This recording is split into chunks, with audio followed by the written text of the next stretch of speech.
Oh, hi, welcome back to the planning table.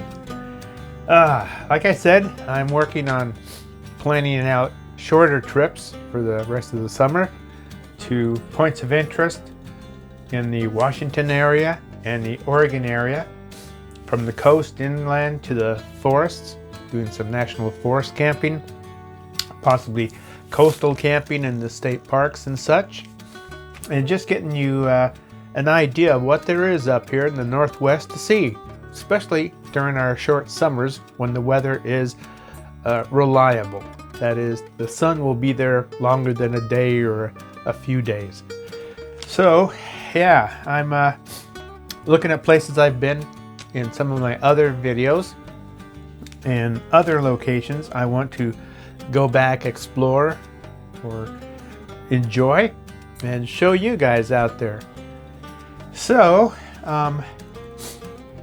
yeah, this is it takes time to really plan these things out. You know, I don't like to do things like just spur of the moment, because things have really changed out there when it comes to camping, RVing. More people are out there than ever, and more people are sadly, you know, not adhering to the rules or regulations. And that's sad, because that's going to make it worse on all of us that do want to get out there, follow the rules, and enjoy. Well, anyway, Kate is doing a little bit better. I helped my friend out by boarding his lab mix for a week here, and it seemed to energize Kate a little, having another pup in here roaming around in the backyard again. So that gives me hope that when I do get my Irish setter pup, even though she'll be 8 weeks old, I'll have to kind of watch after her, that she doesn't mess around with Kate too much, being so elderly, that it'll maybe energize Kate again, thinking that Sarah has in some way returned. Because I can show you pictures of when I had Kate and then later got Sarah about a month later, the size difference. So maybe Kate in her own way will think that Sarah has returned, and that might energize her spirit. At least I'm hoping it will. Anyway, like I said, I have items I can bring with me on the trip if and when I have both the dogs with me for short trips within the radius of the Pacific Northwest where I live.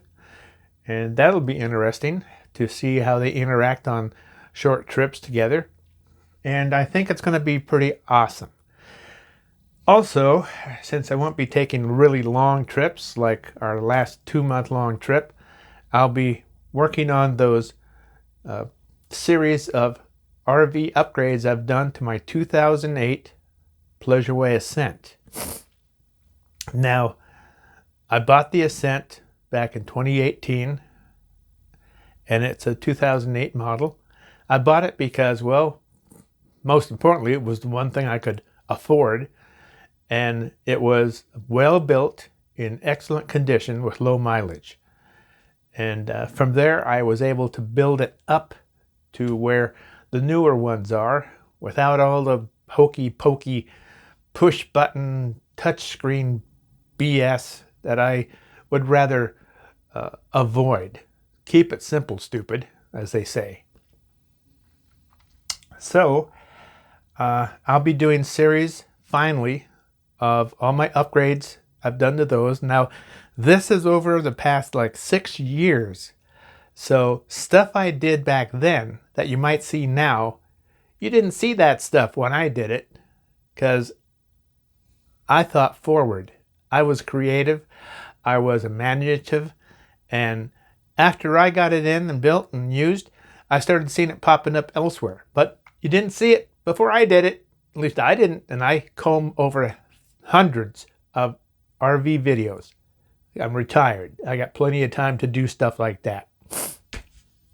So, yeah, I think I've already got 2 out.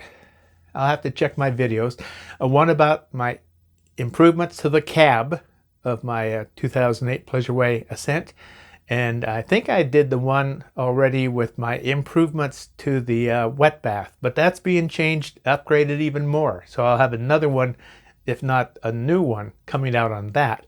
Then I'm going to do one of the kitchen section, and then I'll do one of the rear section, which is the coach area itself.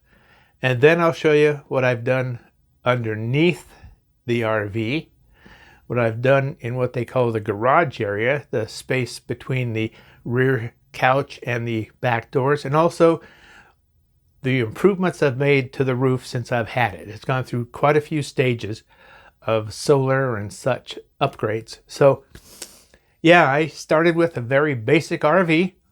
The darn thing only had a crank up bat wing antenna, which was like messing with the old rabbit ears, if you remember those, for TV.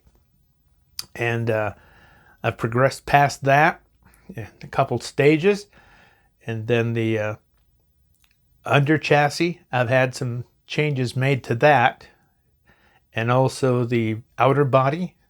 And of course the interior. So I've pretty much gone through that whole dang thing, nose to stern, top to bottom. And there's a lot of stuff in there that I believe anybody out there that has an RV of some type can glean some ideas from, maybe tweak them a little to make them fit in your rig. So be sure you pay attention to those. I've been looking at my videos lately, checking which ones get the most hits, and it seems everybody's interested in how others improve their RVs, how people can camp for as little as possible and comfortably, traveling with pets, BLM land, stuff like that. So a lot of my videos I see that go to certain places that I find interesting don't capture other people's interest. They're kind of like pretty focused on just maybe 4 things.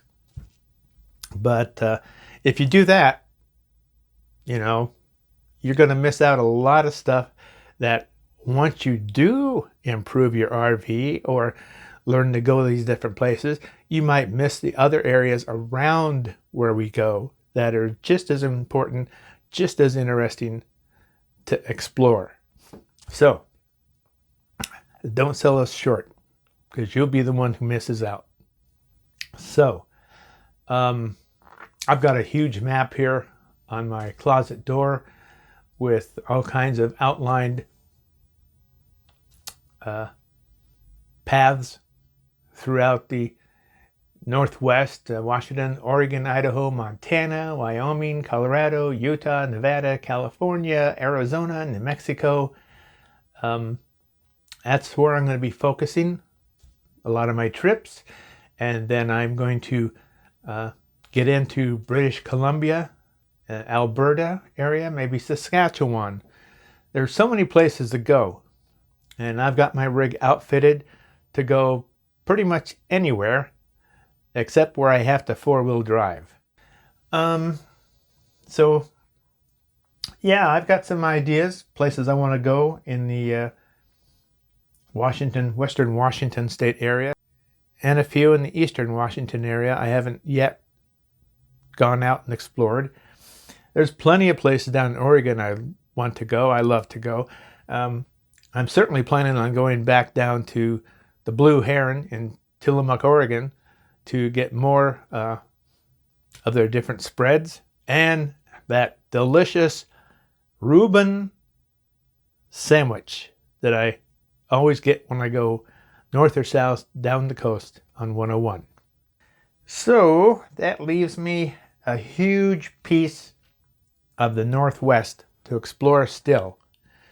I'm excited about the real possibility of having that Irish Setter pup by the end of the fall.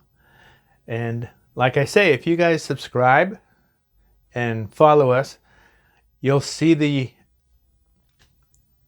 appearance of Ember, our new Irish Setter pup, and also how we change the channel, how it's going to evolve based on that new pup.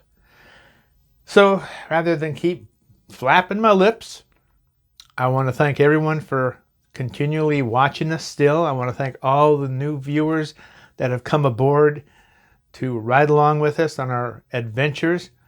And please give us some ideas of what you out there enjoy watching. You know, I have some of the widest possible interests that a person can have based on, like I've said in the past, my background in natural sciences, my years of hiking, backpacking, camping, river rafting, canoeing, jumping out of planes, flying planes, being in the submarine service. Oh my God. You can do a hell of a lot as a single man. I'll tell you that right now, guys. So, okay, I'm going to wrap it up here. Thanks a lot for watching. I appreciate your patience and I appreciate you guys hanging in there to the end of the videos. So, like Katie and I always say, we wish you happy trails and see you later.